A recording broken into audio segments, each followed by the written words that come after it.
I dag skal vi så binde sådan en lille kutlinge-imitation her af kaninhår. Vi binder den i grå i dag, men i for sig så kunne den bindes i en masse forskellige farver, alt efter årstid og humør. Vi binder den på en lille stængerkrog, størrelse 4.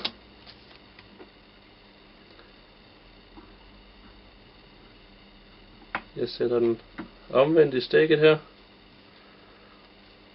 fordi det er sådan jeg gerne vil have den skal gå i vandet med krogbøjningen opad, så den ikke kommer så meget karambolage med bundvegetationen. Vi belaster den lidt med lidt bly, eller belastning i hvert fald.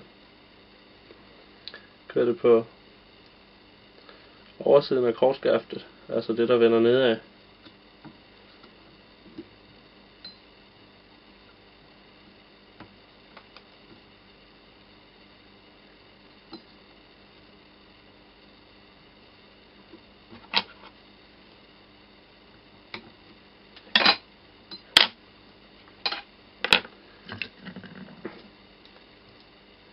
Jeg forstærker det lige med lidt sekundlim, så det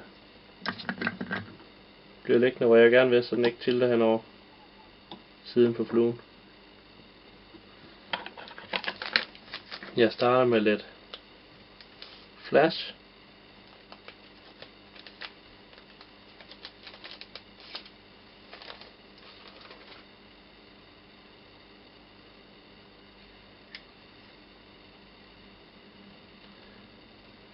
En 3-4 tråde. Jeg lægger ned her i krogbøjningen, og igen dobbelt.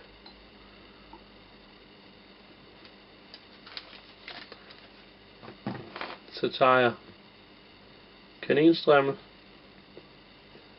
som jeg har taperet ud i enden, ned i en spids, cirka skåret en halv centimeter på hver side ned i en kile. Og så der hvor jeg har skåret, ind i midten der, har jeg lavet et lille snit med en skalpel eller et papirblad, så jeg kan åbne den og køre den hen over krogspidsen på fluen. Det gør jeg for at gemme krogen i selve fluen.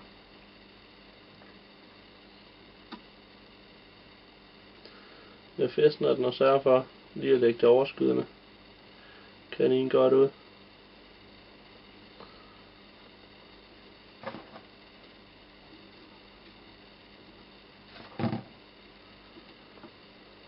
Binder det resterende her ind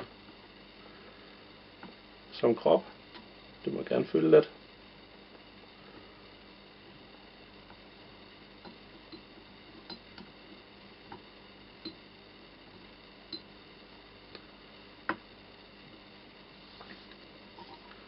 Så tager jeg og laver en dubbinglykke.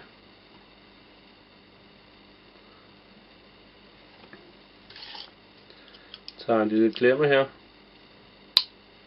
Og kaninstrimlen igen.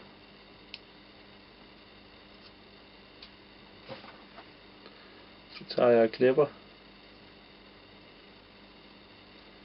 helt vejen ned så tæt på skinnen som muligt, så jeg får længst mulige fibre.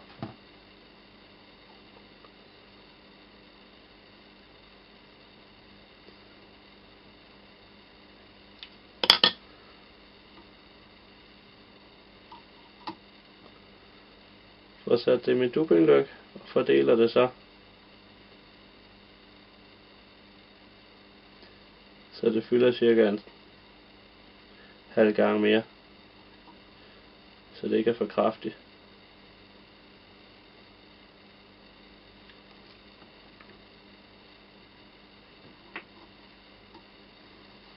Så for at de løse fibre lige bliver fjernet. Sådan.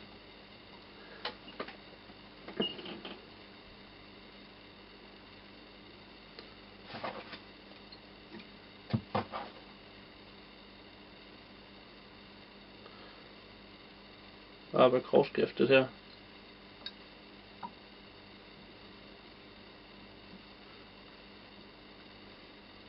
ligger det ikke så tæt i starten, men når vi så når op her i den sidste tredjedel,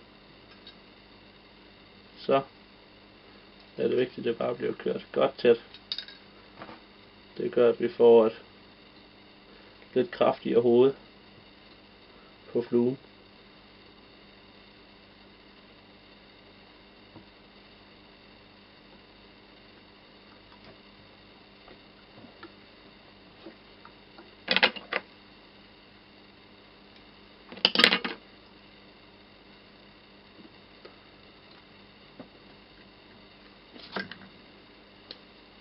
Og så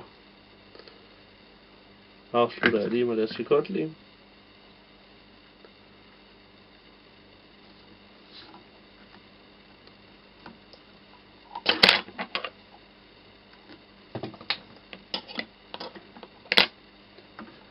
Så tager jeg lige med en lille børste lige og sørger for, at alle fibrene de er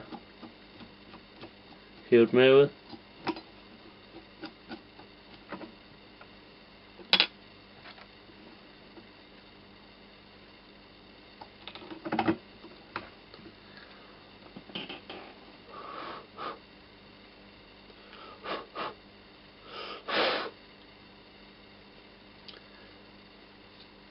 Så tager jeg lige og fugter mine fingre lidt, så jeg lige kan forme fluen nogenlunde som jeg gerne vil have den. Specielt op ved hovedet her. Så flassen her, den tager jeg også lige og taperer lidt, så den også får spidsen op den modsatte vej af halen her.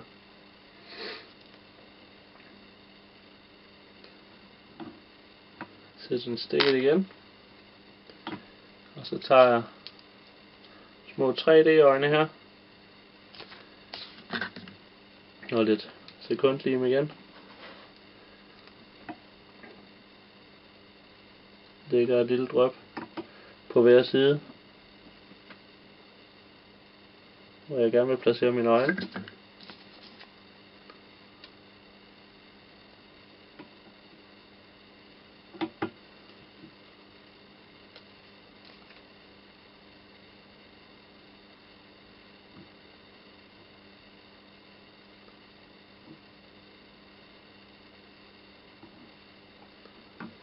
Sørg for, at de sidder pænt ud for hinanden på hver side.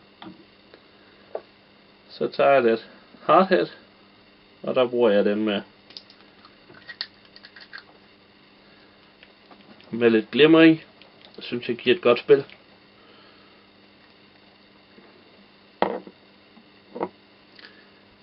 Jeg kører lige lidt på fingrene. Og så former jeg ellers den forreste halvdel af kroppen. Hovedet, nogenlunde som jeg gerne vil have det til at se ud, når den går i vandet. Den må gerne være lidt flad på siderne og høj.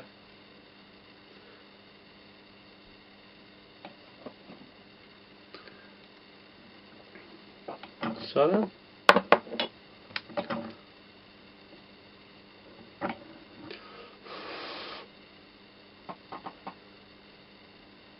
Så har den ønskede form.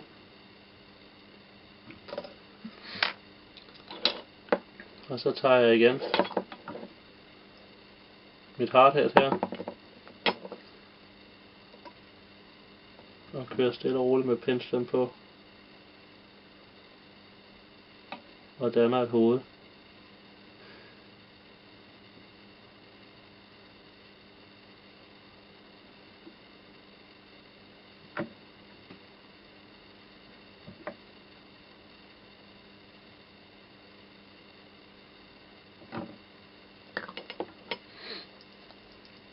Så skal den sådan set bare vendes og drejes lidt, for ikke at lave en dråbe for neden eller for oven.